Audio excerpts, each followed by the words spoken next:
నమస్తే అండి, welcome to my channel. ఈ వీడియోలో మనకి 2026 సంవత్సరంలో అధిక మాసం అయితే రాబోతుందండి. అయితే ఈ అధిక మాసాన్ని అశుభ మాసంగా కూడా అంటారు. ఎందుకంటే ఈ మాసంలో ఎలాంటి శుభకార్యాలు అయితే చేయరు. అయితే ఈ మాసంలో శుభకార్యాలు ఎందుకు చేయకూడదు, అధిక మాసం ఎప్పటి నుంచి ప్రారంభమో ఎంత వరకు ఉంటుంది, ఈ మాసంలో ఏ పనులు చేయాలి, ఏం చేయకూడదు, ఈ మాసంలో ఏ దేవుణ్ణి పూజించాలి, అసలు ఈ అధిక మాసం ఎందుకు ఏర్పడుతుంది అనే విషయాలన్నీ కూడా ఈ రోజు వీడియోలో షేర్ చేస్తానండి. మీకు అర్థమయ్యే విధంగా సింపుల్ గా చెప్తాను. అందుకని వీడియోని మొత్తం చూడటానికి అయితే ట్రై చేయండి. ముందుగా ఒక లైక్ అయితే చేయండి. మీరు చేసే లైక్ వలన ఈ వీడియో మరికొందరికి రీచ్ అవుతుంది. ఇంకా వీడియోని అయితే స్టార్ట్ చేసేద్దాం. అధిక మాసం అంటే అధికంగా వచ్చే మాసాన్ని అధిక మాసం అని అంటారు. అంటే మనకి సంవత్సరంలో 12 నెలలు అయితే వస్తాయి కదండి. అయితే ఈ అధిక మాసం వచ్చినప్పుడు మాత్రం సంవత్సరంలో 13 నెలలు అయితే వస్తాయి.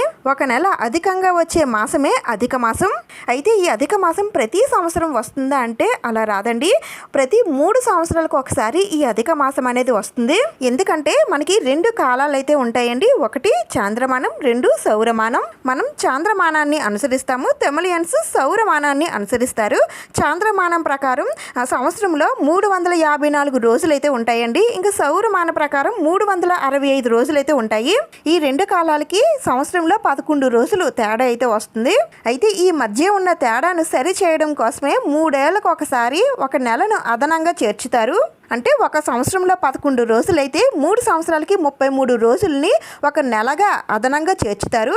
ఈ విధంగా మనకి అధిక మాసం అనేది వస్తుంది. అయితే ఈ అధిక మాసం అనేది 2023లో వచ్చిందండి. మళ్ళీ ఇప్పుడు 2026 సంవత్సరంలో రాబోతుంది. మళ్ళీ నెక్స్ట్ 2029 సంవత్సరంలో కూడా వస్తుంది. అయితే ఈ అధిక మాసం ఏ నెలలో వస్తుంది, ఎప్పుడు ఒకే నెలలో వస్తుందా, వేరే వేరే నెలల్లో వస్తుందా, అసలు ఈ అధిక మాసాన్ని మనం ఎలా గుర్తించాలి అని అంటే, ఈ అధిక మాసం ఎప్పుడు కూడా ఒకే నెలలో వస్తుందా అంటే అలా రాదండి. చైత్ర మాసం నుండి ఆశ్వయుజ మాసం వరకు ఏ మాసంలో అయినా సరే ఈ అధిక మాసం అనేది రావచ్చు. మనకి ప్రతి నెలలో కూడా సూర్యుడు ఒక రాశిలోంచి ఇంకొక రాశిలోకి సంక్రమణం జరుగుతూ ఉంటుందండి. అయితే ఏ నెలలో అయితే సూర్య సంక్రమణం జరగదో ఆ నెలనే అధిక మాసంగా మన పంచాంగకర్తలు నిర్ణయించారు. ఆ విధంగా ఈ 2026 సంవత్సరంలో ఈ అధిక మాసం జ్యేష్ఠ మాసంలో రాబోతుంది. ఏ మాసంలో అధిక మాసం వస్తుందో ఆ మాసాన్నే అధిక మాసంగా చెబుతుంటారు. అయితే మనకి ఇప్పుడు జ్యేష్ఠ మాసంలో వచ్చింది కాబట్టి దీన్ని అధిక జ్యేష్ఠ మాసం అని అంటారు. ఈ అధిక మాసం ముగిసిన తర్వాత నిజ జ్యేష్ఠ మాసం అనేది ప్రారంభమవుతుంది. అంటే జ్యేష్ఠ మాసం ఒక మాసమే 2 సార్లు రాబోతుంది. ఒకటి అధిక మాసంలో ఒకసారి, 2 నిజ మాసంలో ఒకసారి, 2 సార్లు అయితే రాబోతుంది. ఇప్పుడు ఈ అధిక మాసం నిజ జ్యేష్ఠ మాసం ఎప్పటి నుంచి ప్రారంభమవుతున్నాయి, ఎప్పుడు ముగుస్తున్నాయి అనేది తెలుసుకుందాం. 2026 మే 17 ఆదివారం పాడ్యమి తిథి రోజు నుండి మనకి అధిక జ్యేష్ఠ మాసం అనేది ప్రారంభమవుతుంది. ఇంకా ఎప్పటి వరకు ఉంటుందంటే 2026 జూన్ 15 సోమవారం అమావాస్యతో మనకి ఈ అధిక జ్యేష్ఠ మాసం అనేది ముగుస్తుంది. ఆ తర్వాత నుండి మనకి నిజ జ్యేష్ఠ మాసం అనేది ప్రారంభమవుతుంది. అంటే 2026 జూన్ 16 మంగళవారం పాడ్యమి తిథి నుండి మనకి నిజ జ్యేష్ఠ మాసం ప్రారంభమవుతుంది. ఇంకా ఈ నిజ జ్యేష్ఠ మాసం ఎప్పటి వరకు ఉంటుందంటే 2026 జూలై 14 మంగళవారం అమావాస్య తిథితో మనకి ఈ నిజ జ్యేష్ఠ మాసం అనేది ముగుస్తుంది. నిజ జ్యేష్ఠ మాసం అంటే ప్రతి సంవత్సరం మనకి ఎలా అయితే మాసాలు వస్తాయి, ఎలాంటి శుభకార్యాలు చేసుకుంటాము, ఏ పనులు చేసుకుంటామో అన్నీ అలానే నిజ జ్యేష్ఠ మాసంలో చేసుకోవచ్చండి. కానీ అధిక మాసంలో కొన్ని పనులు అయితే చేస్తాము, కొన్ని పనులు అయితే చేయమండి. అయితే శుభకార్యాలు అయితే అసలే చేయకూడదు. అయితే ఏ శుభకార్యాలు చేయాలి, ఏం చేయకూడదు అనేవన్నీ కూడా తెలుసుకుందాం. ముందుగా అయితే ఈ అధిక మాసాన్ని పురుషోత్తమ మాసం అని, మల మాసం అని, దైవ మాసం అని, విష్ణు మాసం అని ఇలా ఎన్నో రకాల పేర్లతో పిలుస్తారు. మన హిందూ పంచాంగం ప్రకారం ప్రతి మాసానికి ఒక అధిష్టాన దేవత ఉండడం జరుగుతుందండి. అయితే ఈ అధిక మాసంలో అధిష్టాన దేవతకు కొరత ఏర్పడుతుంది. ఇది మునులకు, ఋషులకు ఒక పెద్ద సమస్యగా మారుతుంది. దానివలన ఈ సమస్య పరిష్కారం కోసం శ్రీ మహావిష్ణుమూర్తి అధిక మాసానికి తానే అధిష్టాన దేవతగా ఉంటానని సెలవిస్తారు. దాంతో ఆ శ్రీమన్నారాయణుడు అధిక మాసానికి అధిష్టాన దేవత అయ్యారు. ఆ శ్రీమన్నారాయణునే పురుషోత్తముడు అని అంటాం కాబట్టి అందుకని ఈ మాసాన్ని పురుషోత్తమ మాసం అని అంటారు. మిగిలిన అన్ని మాసాల్లో లాగానే ఈ నెలలో కూడా జపాలు, హోమాలు, ఉత్తమ కార్యాలు, దాన ధర్మాలు చేయడం వలన పుణ్యం కలుగుతుందని, వాటి వలన తాను సంతృప్తి చెందుతానని ఆ శ్రీ మహావిష్ణుమూర్తి మునులకు, ఋషులకు అభయమిచ్చారని మనకి పురాణాలు అయితే చెబుతున్నాయి. సాక్షాత్తు ఆ శ్రీ మహావిష్ణుమూర్తి ఈ విధంగా అభయం ఇవ్వడం వలన అధిక మాసానికి ఇతర మాసాలన్నింటికంటే ప్రాధాన్యత పెరిగింది. అధిక మాసంలో ఆ శ్రీమన్నారాయణుని పూజించడం వలన, లేదంటే ధ్యానం చేయడం వలన, జపం చేయడం వలన ఎన్నో రెట్లు పుణ్యఫలం అయితే దక్కుతుంది. ఉదాహరణకు నిజ మాసాల్లో రామ అని ఒక్కసారి పలికితే అది ఒక్కసారి ఫలితం మాత్రమే వస్తుంది. కానీ ఈ అధిక మాసంలో ఒక్కసారి రామ అంటే కోటి రెట్ల ఫలితం వస్తుందని మనకి పండితులు అయితే చెబుతుంటారు. అధిక మాస మహిమ గురించి మహావిష్ణుమూర్తి లక్ష్మీదేవి అడిగినప్పుడు పురుషోత్తమ మాసంలో ఎవరైతే పుణ్యనది స్నానాలు, జప హోమాలు, దానాలు ఆచరిస్తారో వారికి సాధారణ మాసాల కన్నా అనేక రెట్ల ఫలితాలు లభిస్తాయి.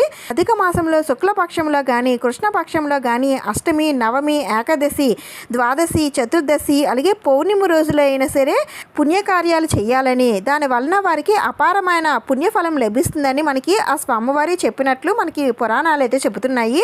ఇంతటి విశేషమైనటువంటి ఈ అధిక మాసంలో చేయవలసిన పనులు ఏమిటి, చేయకూడని పనులు ఏమిటో ఇప్పుడు తెలుసుకుందాం. ముందుగా అధిక మాసంలో చేయవలసిన పనులు ఏమిటో చూద్దాం.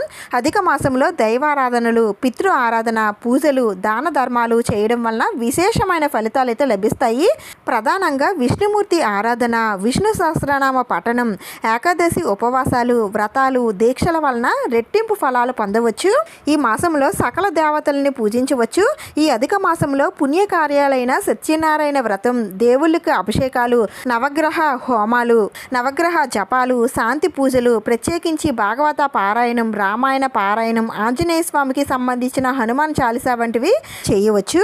యజ్ఞయాగాది క్రతువులు, లక్ష్మీ గణపతి హోమాలు, చండీ హోమం, రుద్రాభిషేకాలు, నవగ్రహకు సంబంధించిన జపాలు, దానాలు, అలాగే పిల్లలు పుడితే శాంతులు, నక్షత్ర శాంతులు చేసుకోవచ్చు. అలాగే తీర్థయాత్రలకి కూడా వెళ్ళొచ్చండి.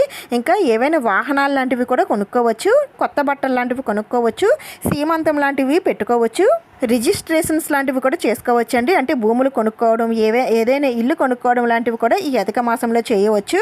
అలాగే అద్దె ఇల్లు కూడా మారవచ్చు. మరి ఈ అధిక మాసంలో చేయకుండా పనులు ఏమిటండి అని అంటే, ఈ అధిక మాసంలో ఎట్టి పరిస్థితుల్లో వివాహాలు కానీ, గృహ ప్రవేశాలు కానీ, శంకుస్థాపనలు, ఉపనయనాలు, నామకరణాలు, అన్నప్రాసన, బారసాల, దేవతా ప్రతిష్టలు, అక్షరాభ్యాసాలు, నూతన వ్యాపారాలు ప్రారంభించడం, పిల్లలకి చెవులు కుట్టించడం, మెట్టెలు పెట్టుకోవడం, మంగళసూత్రాలు గుచ్చుకోవడం లాంటివి అసలు చేయకూడదు. ఈ అధిక మాసంలో శుభకార్యాలని ఆచరించడం నిషిద్ధమని మన శాస్త్రాలు అయితే చెబుతున్నాయి. పితృకార్యాలు కూడా ఈ అధిక మాసంలో కాకుండా నిజ మాసంలోనే జరుపుకోవాలి. ఈ అధిక మాసం అనేది శుభకార్యాలకి మాత్రమే నిషిద్ధమండి. దేవత పూజలకి, వ్రతాలకి మాత్రం ఇది విశిష్టమైన మాసంగా చెప్పబడుతుంది. ఈ అధిక మాసం నెల రోజులు ఆ స్వామివారిని ఎవరైతే పూజిస్తారో వారికి సుఖ సంతోషాలు వృద్ధి చెందుతాయని, సంపద పెరుగుతుందని, భోగభాగ్యాలు అనుభవిస్తారని ఆ స్వామివారి సెలవిచ్చారు. అందుకని అధిక మాసాన్ని అశుభ మాసంగా కాకుండా దైవ మాసంగా పూజించిన వారికి ఆ శ్రీమన్నారాయణుడి అనుగ్రహం కలిగి ఎన్నో రెట్లు పుణ్యఫలం కలుగుతుంది.